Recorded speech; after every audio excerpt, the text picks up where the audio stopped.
Ancestors. I was my grandmother's pet. I slept with my mother at first, but after a while moved to my grandmother's room.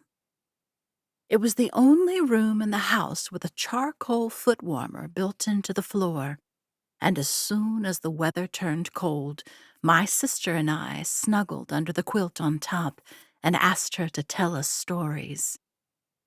Besides those familiar to all Japanese children, she told us stories from her native Wakayama about the priest Kiyohime, who fell in love with the priest Anchin and pursued him relentlessly in the form of a snake. The fabulously rich merchant Kinokuniya Bunzaemons, who cornered the market for tangerines and lumber in Wakayama. The famous ashibe rice crackers made in the province.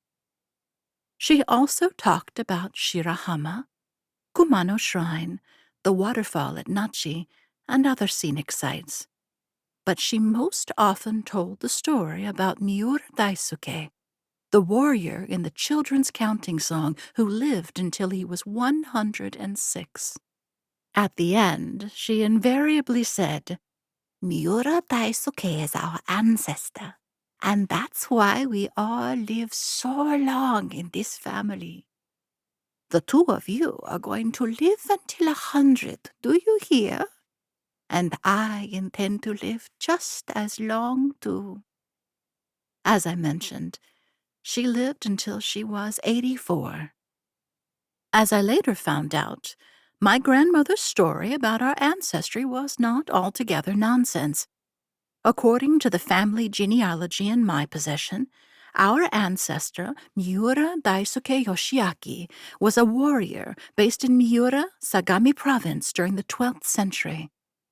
A kinsman, Miura Tameshige, who was in service to the Kamakura shogunate, was given land in the village of Hiratsuka as a reward for subduing bandits in the Hakone Mountains.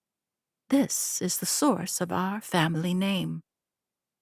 Tamehiro, a seventh-generation descendant of Tameshige, who was lord of Tarui Castle in Gifu, entered the service of the great warlord Totoyomi Hideyoshi in the late 1500s, and remained loyal to the Totoyomi family after Hideyoshi's death.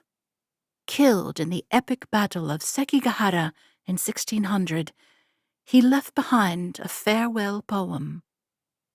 "I little regret forfeiting my life for the sake of honor, knowing this world of ours will vanish in time, too."